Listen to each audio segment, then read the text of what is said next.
Good morning. Welcome to the Oregon edition of our state webinar series, exploring the findings from American Farmland Trust's recently released Farms Under Threat, the State of the States. Before we get started, let me run through a few quick logistics. Everyone has been muted, so no need to do that yourself. If you would like to ask a question or to make a comment, you can do so by going to the control panel on the right-hand side of your screen. The orange arrow at the top of that panel allows you to shrink it and reopen it.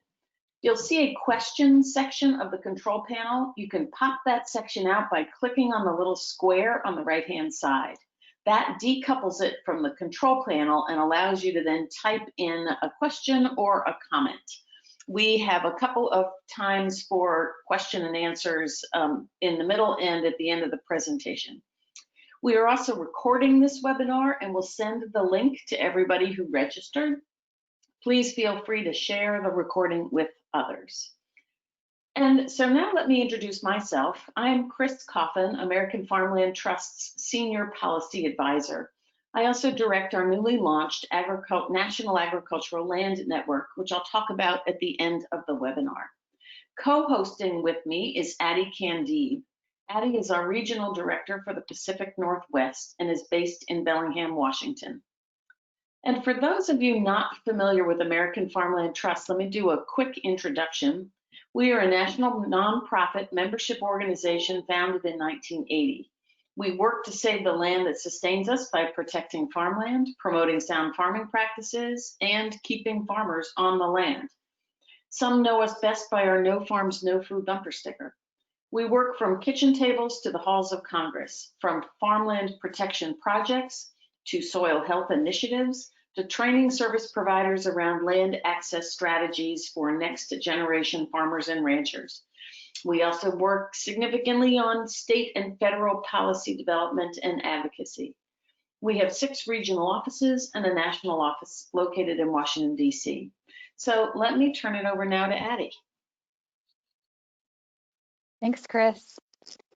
Given the complexity of the issues that we're talking about today, I'm really pleased to say that we have a broad diversity of stakeholders joining us, with nearly 70 people representing 40 agencies, organizations, and businesses registered today. I want to recognize a few of those valued partners, including USDA's Natural Resources Conservation Service, Oregon's Department of Agriculture, the Department of Land Conservation and Development, Oregon State University, and numerous local farmers, land trusts, conservation districts, and other nonprofit partners.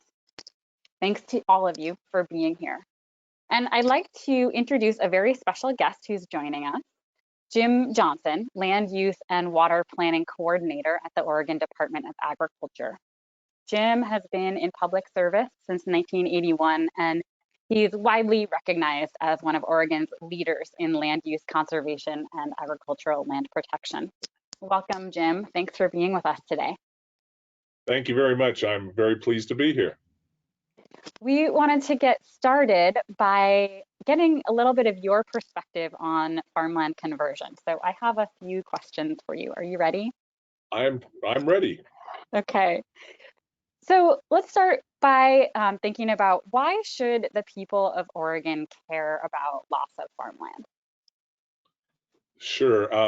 You know, there's many reasons why, but I'll go right to the top. When you look at the economics of Oregon agriculture, it's an integral part of the state's economy. It's the second largest industry in the state. It creates a $5.5+ billion farm gate value. That's the value of the product just coming off the farm. 13.2% of Oregon's all of Oregon's sales come from agriculture or are connected to agriculture. Almost 14% of Oregon's jobs have some connection to Oregon agriculture. And I really think that's even more important. Agriculture is a traded sector part of the Oregon economy. 80% of the value of Oregon's agriculture, or 80% of the production leaves the state, and that brings new money into the state. So Oregon agriculture is resilient, diverse, and during the recession, it was stable. It was almost recession-proof. It was an integral part. So economics is a key part of why to protect Oregon agriculture. It's also key to protecting Oregon's environment in terms of you know, land uses that are more compatible. It's also an integral part of the cultural fabric of Oregon. Agriculture's been here from the start. It's one of the main reasons people came to Oregon. It's key to Oregon's recreational industry, and it's also a key part to the diverse landscape that Oregon has. Wow, thanks for providing that context. And I love that you hit on the economic value, the environmental value, the recreational value, and the cultural value. It's all really part of the package. So Oregon is one of the top 12 states in addressing the loss of farmland. What do you attribute that success to? Well, for me, that's a really simple answer. The Oregon statewide land use planning program is far and above the primary reason that Oregon has done so well in its protection of agricultural land. I mean, it's a comprehensive program. It has 19 statewide planning goals. It combines efficient and effective urban growth with maintaining rural scales of development outside urban areas, and combined with protecting farmland through things such as exclusive farm use zoning, right to farm, and farm value taxation. It's a comprehensive program that has been around since the early 70s and has been very key to protecting Oregon's agricultural land base and its ability to continue to be viable. Great. And I think we'll see as we move through some of the findings from Farms Under Threat that everything you're saying is absolutely reinforced. The last thing I wanted to ask you is that despite this really strong land use planning program you're talking about, farmland conversion is still a challenge in Oregon. So how can stakeholders like the folks who are on the call today help to keep this issue front and center? Yeah, this is really important. As good as Oregon is at protecting farmland, we're still losing farmland, and I'm very concerned about that. I think it's really key that stakeholders stay involved at the legislature, at LCDC, at the local level in terms of local government decisions involving land use and agricultural land. I think one of the reasons that the land use planning program in general and agricultural land protection specifically has been successful ties right into citizen involvement, both from the individual and from NGO type groups in the Oregon program. We need to defend what we've got and promote some changes that we still know are needed to do a better job at protecting. And real quick, you know, changes that we need to do, promote additions to the planning program that take reevaluate the non-farm uses that are allowed in the exclusive farm use zone and the cumulative impacts of non-farm development. Have a discussions related to more regional growth allocation as opposed to every city just getting their fair share of growth. And I put fair share in quotes, by the way. Support expansion of the planning program in terms of the toolbox and really get into pushing and promoting the use of working lands protection through the use of easements and funding that program. Keeping agriculture viable, promoting agricultural viability. More and more I have issues dealing with local governments trying to regulate agricultural practices, for example. We need to look at things like that. And lastly, there's always an ongoing need to look at the inventory of agricultural land and to better determine what truly is agricultural land. Oregon's done this for a long time, but it's very dated, and I think that there's a real need to better look at what we consider to be the land base that we're trying to protect. Wow, thanks. And I really appreciate that you've offered some really tangible, concrete next steps. And I hope that this conversation that we're having today can be part of helping move us forward towards some of those goals. thanks for sharing these perspectives, and thank you for your leadership on these issues. I want folks to know that Jim will be staying on the webinar with us. So if you have specific questions for him, you can type them into the question box and we'll address them later. And now I'm going to turn it back over to Chris to start digging into the data. Great. Thank you, Addie. And thank you, Jim. Thank you for joining us. And thank you for those great perspectives. And I just want to say that Jim is not just considered a leader in terms of a thought leader in Oregon, but nationally as well. And we are delighted to have him join our steering committee for the National Agricultural Land Network. So Jim, thanks for being willing to bring your expertise to that group. So let's now talk about the findings from our report. Today we're focused on the state of the states, which is the second in this research series. State of the States paints a striking picture of the threats facing working farms and ranches in every state and documents the steps every state has taken to protect their agricultural land base from development. We used a multi-pronged approach for State of the States that included advanced spatial mapping to identify the threats to agricultural land and an in-depth analysis of state policy responses. We're using this report to raise public awareness, to inform state and federal policy, and to encourage more direct and permanent agricultural land protection. For those of you who did not join us for the launch of the report in May, let me touch very quickly on our national findings. We looked at the period from 2001 to 2016, a period of historically low housing starts. In just that 15-year period, the U.S. converted 11 million acres of agricultural land. That is equivalent to all the land planted in the U.S. to fruits, nuts, and vegetables in 2017. The majority of that conversion was to low-density residential land use. We've known this type of conversion was happening because all across the country, scattered large lot housing has been fragmenting and disrupting farming and ranching for years. But until this report, no one has been able to map it and measure it. And once we mapped it, we realized just how big of a threat it is. And lastly, more than a third of the acres converted, about 4.4 million acres over this 15-year period, was on land that we have identified as nationally significant. So that's a land best suited for intensive food and crop production.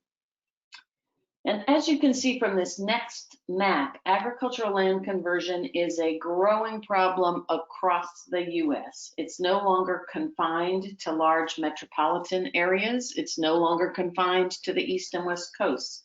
Small cities are sprawling, and the proliferation of farmettes and ranchettes on their outskirts has created hotspots of conversion in virtually every state. So now we're going to dive into the data available for Oregon on the interactive website. And Addie and I will be assisted in our navigation today by our colleague, Beth Fraser. So thank you, Beth. Let's start with pointing out the Reports and Data tab on this right-hand side of your screen. This is where you'll find fact sheets that describe various pieces of methodology. It's also where you'll find the full report. And if you are interested in getting access to the geospatial data we used, you can find a form under this Geospatial Data Layers tab that the pointer is pointing to that will allow you to request those data layers, and we will be back in touch with you to let you know what is available and when it will be available. So with that, now let's go to select a state, drop down, go to Oregon. And from here, you can look at both the spatial mapping and the policy scorecard findings. We're going to start with the spatial data, and Beth is going to point out this downloadable conversion summary, which we hope will be useful. It's a 2-page PDF that is easily downloaded, even if you have internet connectivity issues, which I often have. This has a number of great graphics. It has the most essential of the information. It has a lot of little tidbits of information specific to Oregon. We hope you will find it useful. It can be used for information with your members, for work with reporters, for work with policymakers. So we hope folks will see that as a resource. There is also a policy summary that we are not going to show you, but it can be found on the policy side of the scorecard. So now let's go to the 4 categories of spatial data we've created. We're going to start with land cover and use. We used multiple national data sets to develop the best available spatial inventory of agricultural land use in the US. You can zoom in on this data layer to identify every type of land use in the state, including land that we've identified as low density residential development. It also includes federal land permitted for grazing and a first ever attempt to spatially identify woodland associated with a ranch or a farm. Our mapping shows about 17.5 million acres of agricultural land in the state, including 10 million acres of rangeland, 4.7 million acres of cropland, 2.1 million acres of pasture, and 578,000 of that woodland associated with a ranch or a farm. Let's move now to PVR values. For this report, we wanted to analyze the quality of land that is being lost to development, not just the quantity. So we created, with the help of a national panel of experts, an index to quantify the productivity, versatility, and resiliency, or PVR value, of every acre of land in the US. This map shows the range of those PVR values across the state. The darker the green, the higher the PVR value. The higher the PVR value, the higher the suitability of the land for long-term intensive food and crop production, especially for food crops such as fruits, nuts, vegetables, and staple grains. We in turn use these PVR values to identify what we're calling nationally significant land. And this next map shows the nationally significant agricultural land in Oregon. You'll see that about 3.58 million acres of land falls into this category, which is about 20% of the state's agricultural land base. And virtually all of this, 3.4 million acres, is cropland, with the rest largely split between pasture and woodland. The loss of this highly productive land has both economic and environmental implications. When nationally significant land is impacted by development, that intensive food production is pushed to more marginal lands. For producers, this often means higher input costs and or lower crop yields. And increased production on more marginal lands tends to lead to more soil degradation and increased demand for water for irrigation. The last category we're going to look at is conversion. Again, we looked at this 15-year period that not only had low housing starts, had a deep recession in the middle. We mapped the conversion of agricultural land to 2 types of land use. The first is urban and highly developed land use, or UHD. So this includes the traditional culprits in farmland conversion, which is expanding commercial, residential, and industrial areas, largely focused in cities and towns. This category, though, also includes rural, industrial, and energy production sites, so it picks up some oil and well pads and solar installations. The second type is low-density residential development, or LDR. Again, this is the first effort of its kind to quantify the extent of large lot housing on the ag land base. LDR areas range from lower density subdivisions to rural areas where more and more individual houses are being built. You can see that conversion in Oregon was evenly split between urban and highly developed and low density residential development over this time frame, with about 33,000 acres converted to each. And a couple of points to make about low density residential development. There may well be lands designated as LDR in our mapping, which are being farmed. And we know that small farm parcels can be highly productive and profitable. But we also know that LDR tends to be a transitional land use. Land in Oregon that was low density residential in 2001 was 95 times more likely to be converted to urban and highly developed land by 2016 than other agricultural land. And that's in part because of the increased management challenges for producers trying to farm in and around non-farm neighbors. Looking at the total land converted over this period, 65,800 acres. Cropland was the land most converted with 25,800 acres, followed by pasture, followed by rangeland, and followed by woodland.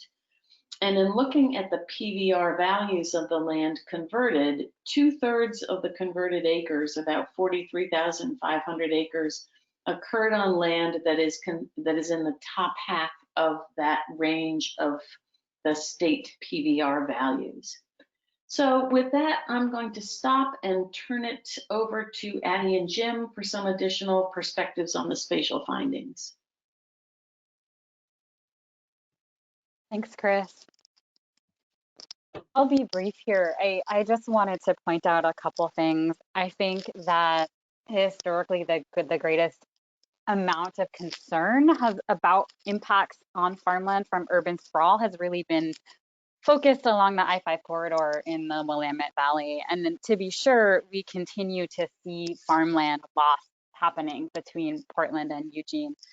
But I think what's really powerful about this map is that we're also seeing significant conversion in other parts of the state. So places like Grants Pass, Medford, Klamath Falls, Bend, and Redmond are all showing up as relative hotspots. The other thing that I wanted to point out is how farmland loss happens across county and state jurisdictional lines. And this is obviously the case in the Portland metro area, but we see it in other areas too. And I think that speaks to the need for really good alignment between counties and states and for that sort of coordinated regional approach that Jim was referencing earlier. And with that, I'll turn it over to you, Jim. Boy, well, you did such a great job there, Addie. I don't have a lot to add. When I look at this map, and if you could project it back out to the statewide view more, so to speak, or whatever, some things that really jump out at me besides the obvious, the Willamette Valley, whatever. But if you look at some of the other, what I would consider highly productive agricultural areas, like the Umatilla Basin, for example, and you look in the Hermiston area, in the Pendleton area, like you're seeing, you're seeing that red color pop up there. You're, of course, seeing things happening in Central Oregon that start to question what's going on outside of urban growth boundaries. I think what's really, really key is that number that you all pointed to, and that is that conversion of agricultural lands about a 50-50 split between urbanization in effect and low density development, and that's really, really key. It's interesting, since it's on the map, to compare Boise, for example, to some of our cities, and I think that's very telling in terms of our the combination between the use of urban growth boundaries and exclusive farm use zoning in Oregon and the lack of using that in Idaho. And then if you look, for example, in Washington State, and you look up in the Walla Walla area, look at one side of the boundary in Washington State versus what's going on the south side of the boundary. So this map is very illustrative of the problems we have, but it also is very illustrative of how the Oregon program does some things that our adjoining states do not do. That's a great point. Thanks so much for that, Jim. And I'm going to turn it back over to Chris now to talk about the policy piece. Great, thank you, Addie. Before we turn to the policy scorecard, we're actually going to stop and get some input from all of you. We're interested in your perspectives on what you think will drive agricultural land conversion over the next 10 to 20 years in Oregon. And we do this now because as we're thinking about policy responses and what might Oregon need more of, it helps to think about it in the context of what we think are going to be those biggest conversion drivers moving forward. So here's the poll. If you can't vote, it might be because you're in full screen mode and you have to get out of that to be able to vote. feel free to vote for more than one. And with a couple of other polls and this one, if there's an answer that you don't see, feel free to write something in, again, using that question panel on other things that you think might be driving conversion.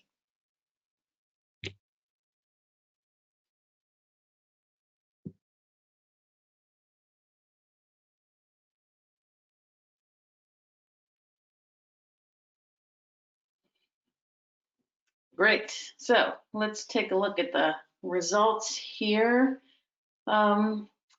This is interesting, and I think this reflects how well a job Oregon has done on the land use planning front, that in fact, folks, in every single other state where we've done these webinars, that more and poorly planned development has been #1.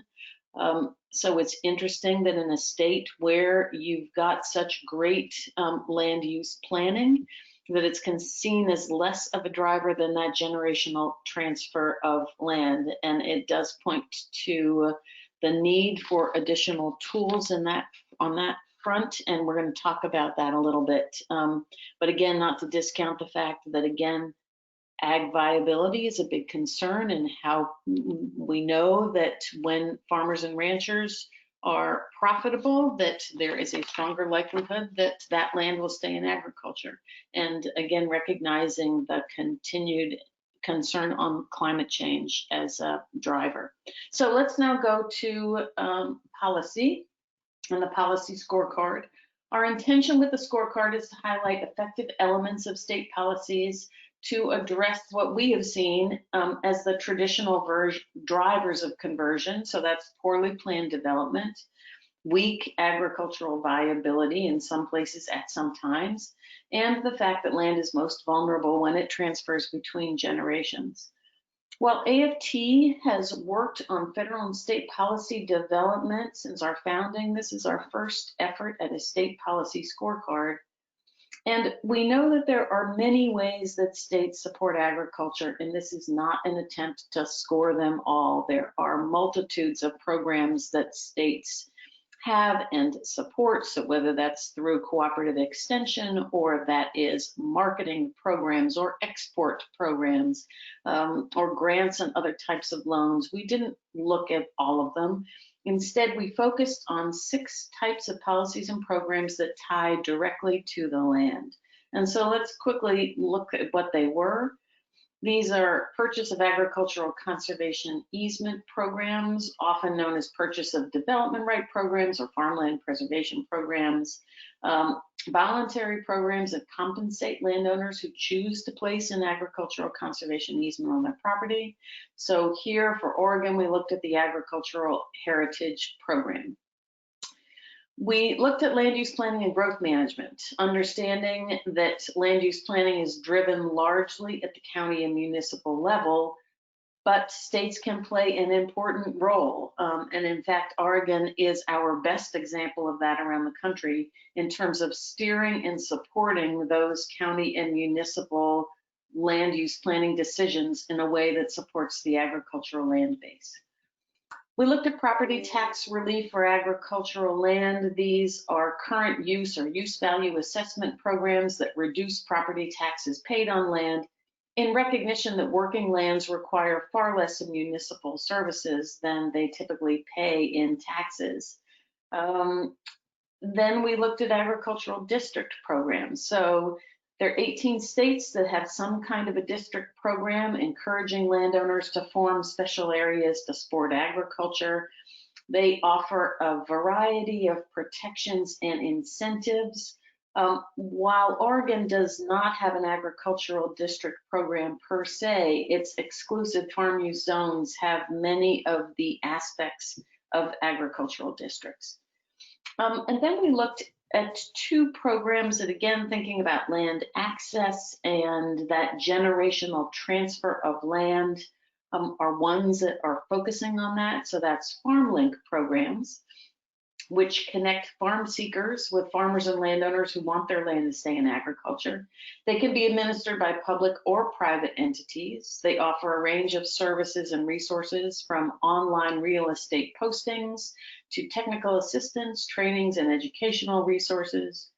We know that there's growing interest among NGOs, including in Oregon, on programming around these types of services, as well as on farm transfer and succession.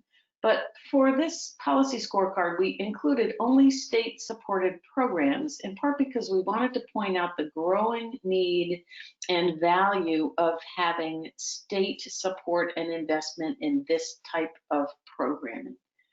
And then lastly, we focused on state leasing and looked at programs that make state-owned land available to farmers and ranchers for agriculture. Sometimes that's their primary purpose, but more often agricultural use of state-owned land is secondary to generating income for a public purpose and or protecting wildlife habitat.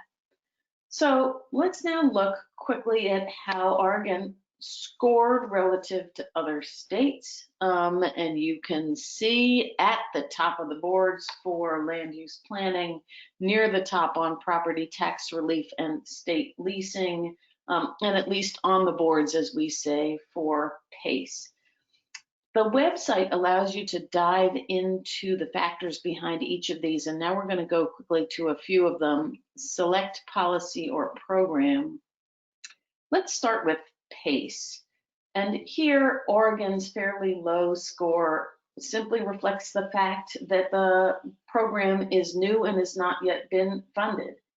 But as Oregon considers funding priorities, it's important to point out the value of PACE programs to agricultural business development and as a generational transfer tool. Converting part of the value of an illiquid asset to cash, as the sale of an easement does, provides farmers, ranchers, landowners an opportunity to make business improvements, to purchase more land, to pay down debt, or to finance retirement without having to sell the farm or ranch. It also can reduce the resale value of the land, making it more affordable for young and new farmers. And I want to stop and mention the Federal Agricultural Conservation Easement Program, which provides an important source of matching funds for farm and ranch land protection, as does the Regional Conservation Partnership Program, both of these administered by USDA's Natural Resources Conservation Service. We hope that the increase in funding for both programs, as well as key statutory changes made in the 2018 Farm Bill, will continue to improve their use and utility for farm and ranch land protection in Oregon. And it's something that we will be talking about more through the National Agricultural Land Network. So let's look at land use planning next. And here Oregon shines thanks to, as Jim said, the early focus through the Land Conservation and Development Act. No need to go through this. You know what a great job you all are doing, but the impact of this coordinated policies can be seen in part on the small footprint of new development. So Oregon developed about 0.2 acres for every new person added to the population between 1982 and 2012. And then looking quickly at property tax relief, Oregon is fourth among states. It gets great marks for requiring verification of eligibility. It gets high points for the high percent of agricultural land enrolled and points for having withdrawal penalties. The only place I think where other states score higher is taking those withdrawal penalties and dedicating them specifically for local or statewide farmland protection efforts. And finally, a quick look at state leasing. Oregon does well here. The Department of State Lands leases approximately 621,000 acres, and the state gets credit for having pretty agricultural friendly lease terms. Here, where states that scored higher have done a comprehensive inventory of all state-owned land, not just land that is within the natural resources agencies. and that they've made that land available through a transparent and open process. We feel that looking at all of land that is managed by a state is an important mechanism for identifying new land access opportunities, especially smaller plot parcels in near urban areas. This is what we think is important, especially in a state like Oregon, where there are 5 times as many farmers over the age of 65 than under the age of 35. And on that point, and again, because folks talked about generational transfer as being a focus of conversion, I do want to mention that we did not include a couple of other types of programming beyond farm linking and state leasing, such as beginning farmer and rancher tax credits. We do feel that this is a potentially valuable type of tool to help create that ability to keep land in agriculture as it transfers between farms. So that's something that we hope to look at more in our next version of the scorecard. So I hope that was a helpful cruise through some of the policy findings. If you have questions, please write them down.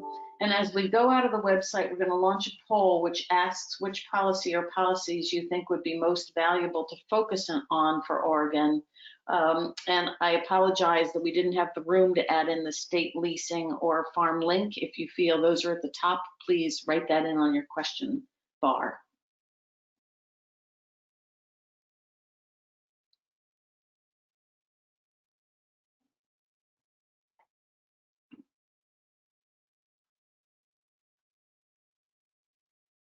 And as folks are voting, I'm just going to say that the network is going to be hosting a series of policy webinars beginning in the early fall, which will be a way for those of you who want to dig deep into some of these policies and how they work in other states.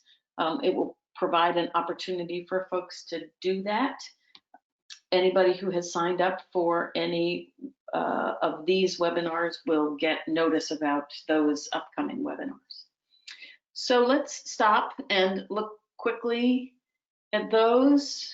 Again, strong interest here in clearly expanding, increasing funding for, I assume, the state PACE program, additional attention on land use planning. So that's great to see. Going back to the PowerPoint, I just want to mention one thing that's missing from our spatial analysis is protected agricultural land, because there is not a nationally comprehensive data layer focused specifically on farm and ranch land that has been protected. We are building this new database now. If you have not heard from us and you are an entity that holds agricultural conservation easements, please do let us know by adding a comment in the question panel, and we will be in touch to see if we can get your data. So now let's pause and see if there are any questions. We have a lot of really good questions, Chris, and I'm hoping that Jim will be able to help us with some of them. The first question I wanted to pose was, are tribal lands included in this analysis? I think the answer is no, but that is a question that we can confirm and be back in touch with the questioner with a firm answer on that. Okay, next question. What is the average lot size of LDR in Oregon, and does it vary from eastern to western Oregon? So the way that let me say first that I don't know exactly what the numbers are.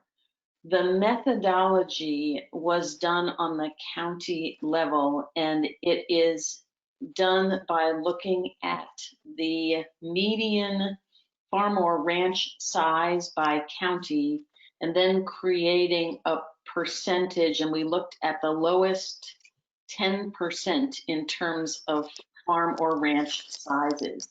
So that calculation was made by county, and I couldn't tell you what that is, and I don't know whether we have that. It's built into the model, whether we have that information and it's easy to get to people.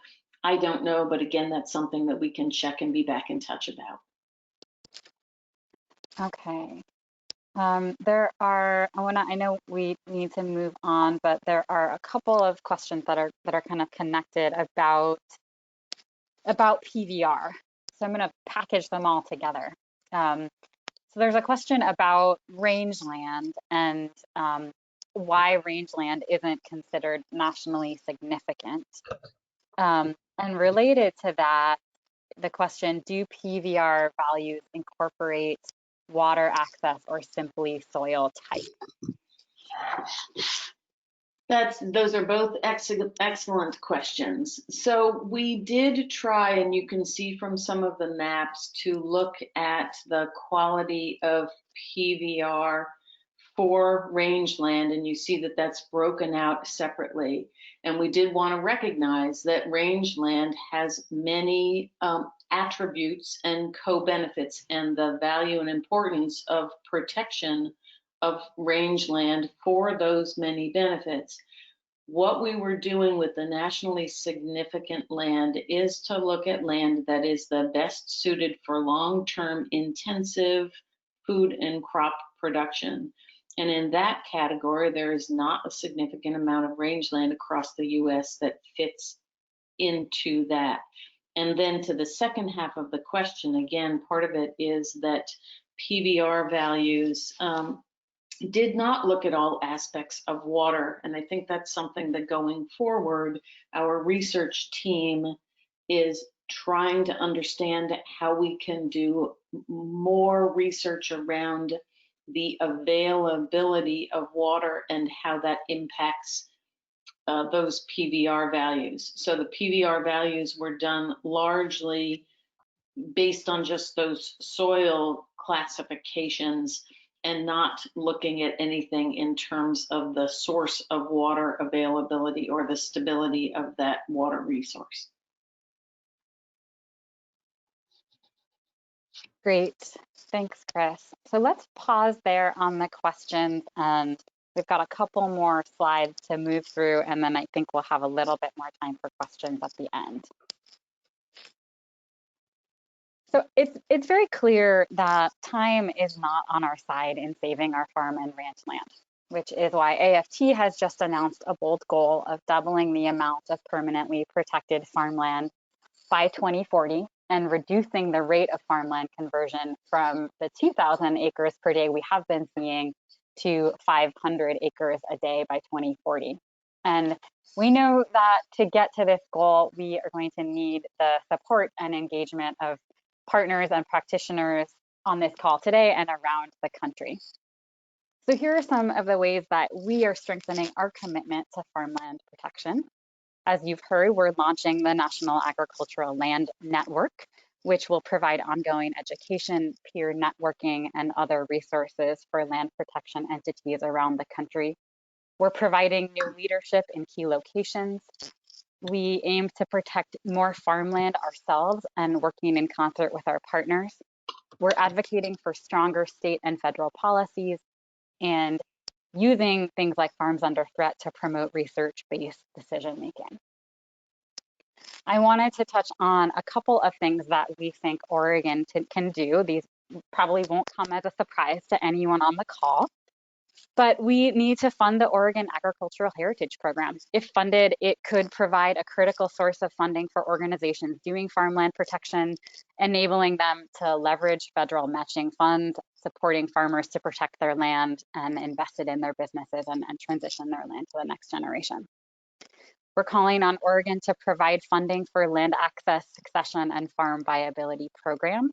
We need to ensure that the next generation of farmers has affordable access to land and the tools and infrastructure they need to be successful. We also need to ensure that aging farmers have the support they need to transition their land.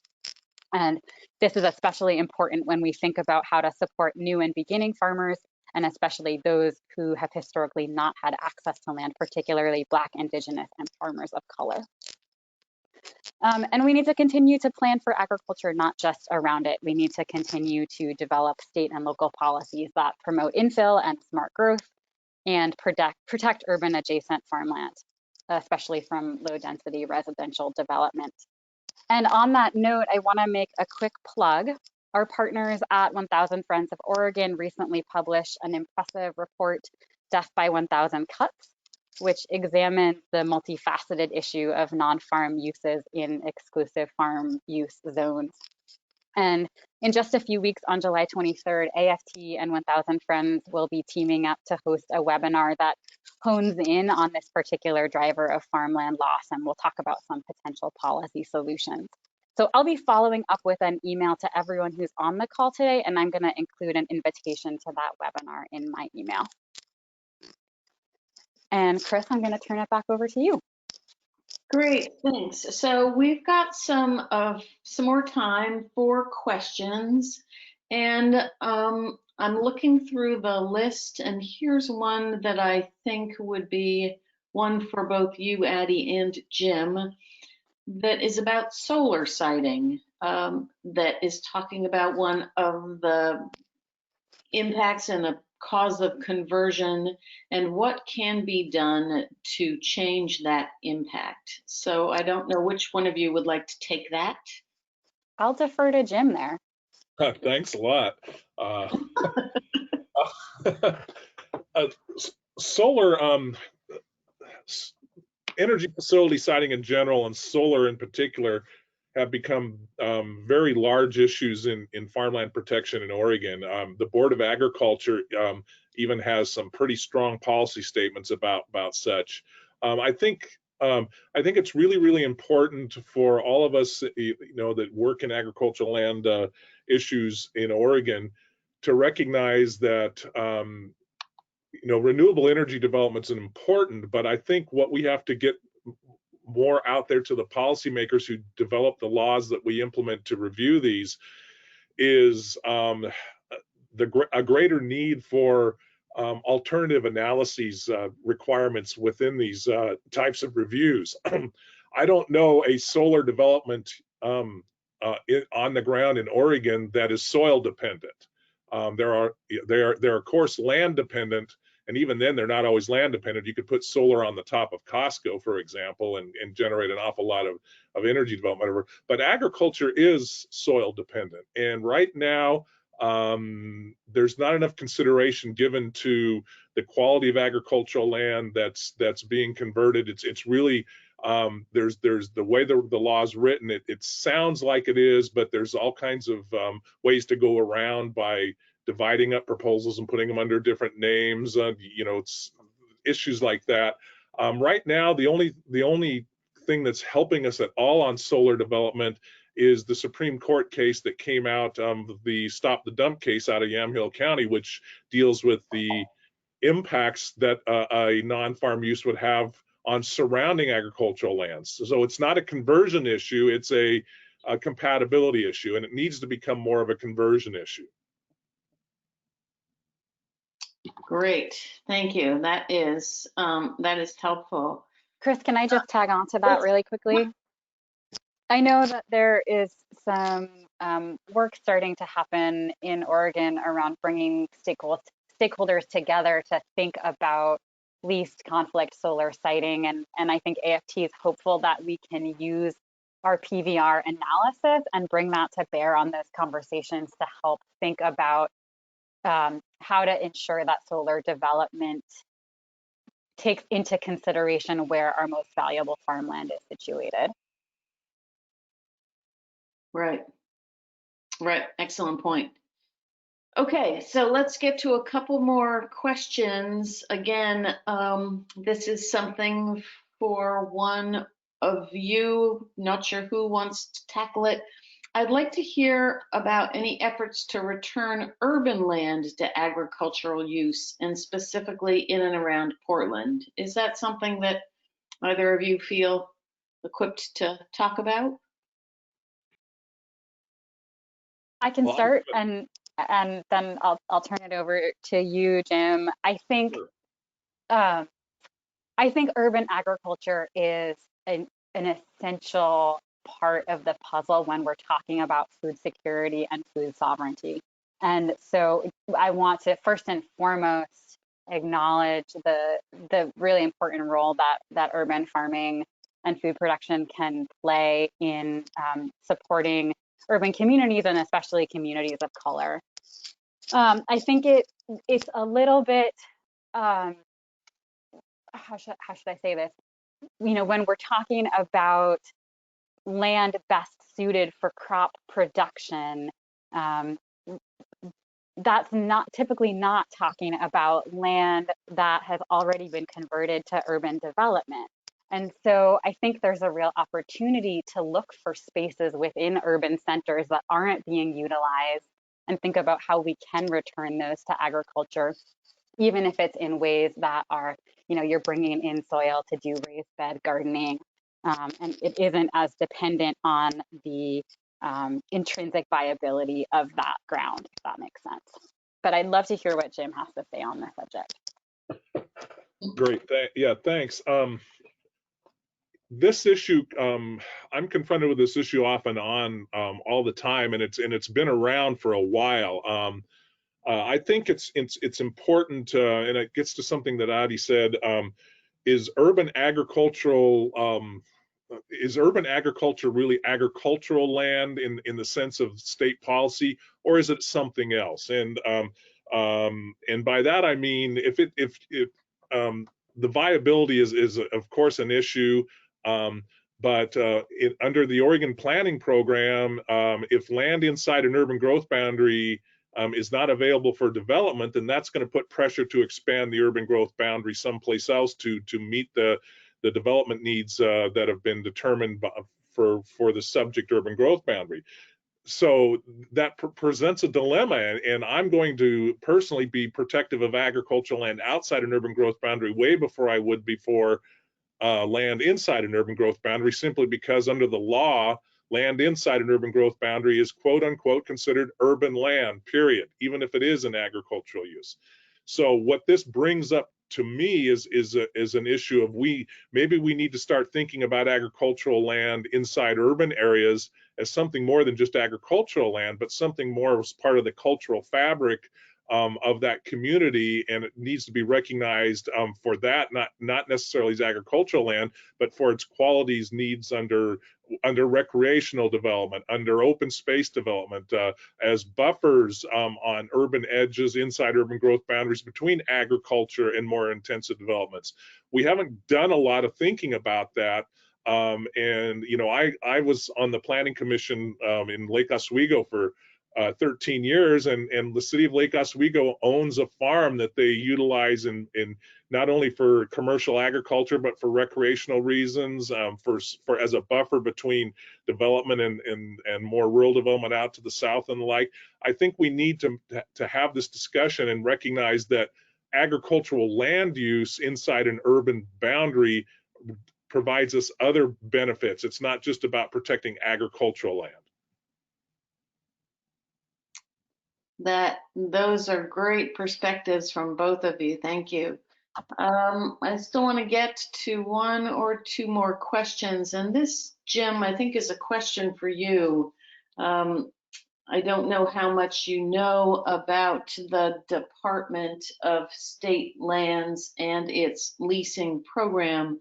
There's a question that is about what % of state-owned land is managed by that department. And is there any demographic data on who they lease to? And I do know from looking at the notes from our scorecard that I did not see demographic data in there. I don't know if it's collected, and I'm wondering, Jim, what you may know about that? Yeah, not a lot. I will say that because it's tied to land transactions and the like, I would not be surprised if DSL does have that information. It's a matter of putting those questions to them. There's an awful lot of land, especially on the east side of the mountains, that's in range use, that the Department of State Lands does lease for agricultural use. As we go west, there are, you know, isolated examples of more intensive agriculture that are on state-owned lands that are managed by the Department of State Lands. Getting that information, it may be as simple as talking to them about that, and I'm intrigued by this, so I think I'll take a look at this. One thing, since this question came up, that I think is really interesting to me, that I think I would like to take a greater look at, and from the perspective of a state agency that deals with agriculture, and that is other state-owned lands, and making them available, you know, for farm use. I mean, the Department of State Lands is not the only state agency that owns lands. State Parks owns lands, and I know they do lease some of their lands for farm use. The Department of Corrections, clear down the list. There are lots of, you know, Fish and Wildlife. There are lots of other state agencies that are involved in land ownership, and we should be looking at the availability of those lands for renting and leasing, for large-scale agriculture all the way down to small-scale agriculture. I really hadn't thought about that much until that was brought up earlier. Well, good. I'm glad that we can offer little bits of tidbits of new avenues for folks to be thinking about. So that's great. Let me see what time it is. Let me get to the last couple of points we want to make on this last slide here, and to focus on our last poll. In fact, maybe to save time, Beth, you can launch the poll while I'm talking a little bit about these two resources. So we have at American Farmland Trust both the Farmland Information Center, which is a long-time collaborative project and clearinghouse on information about agricultural land that we've run in collaboration with USDA's NRCS for decades.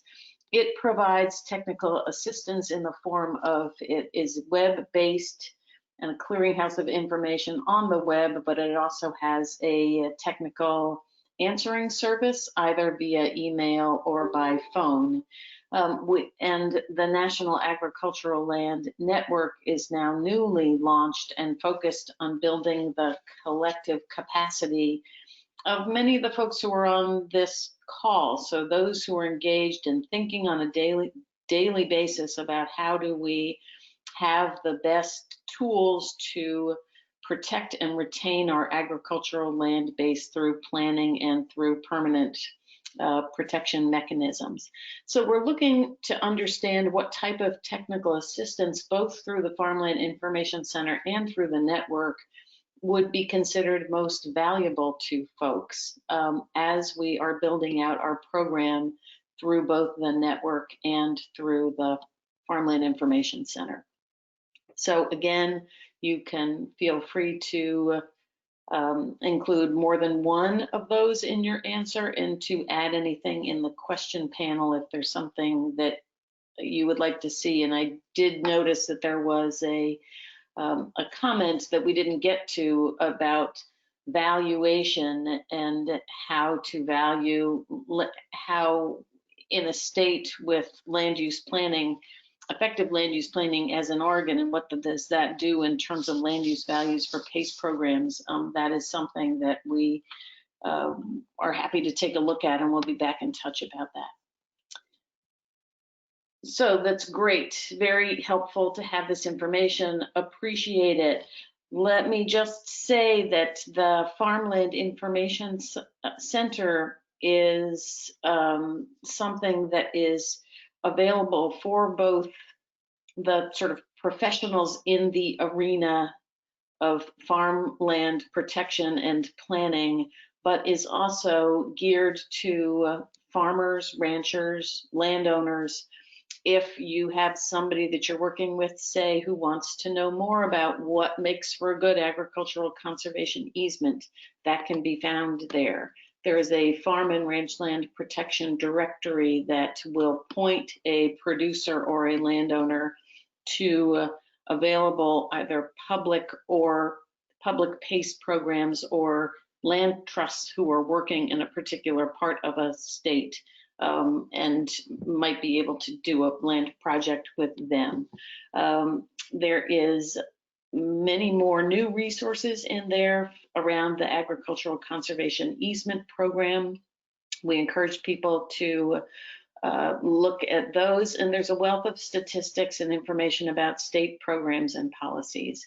And lastly, on the National Ag Land Network, this is programming that we are looking to expand to help both with sort of basic elements of farm and ranch land protection and some of these policy tools. And as I mentioned, we're going to have these webinars in the fall, but also thinking about advanced protection, and as we call it, Protection Plus, is how do you think about agricultural land protection, whether it's permanent or less than permanent, and how that relates to generational transfer. What are the tools there? How does it relate to programs and initiatives to support landowners interested in improving soil health? So there are lots of advanced conversations that we hope to have. We're going to do it a combination of virtually and at some point, hopefully, back in person on a regional basis.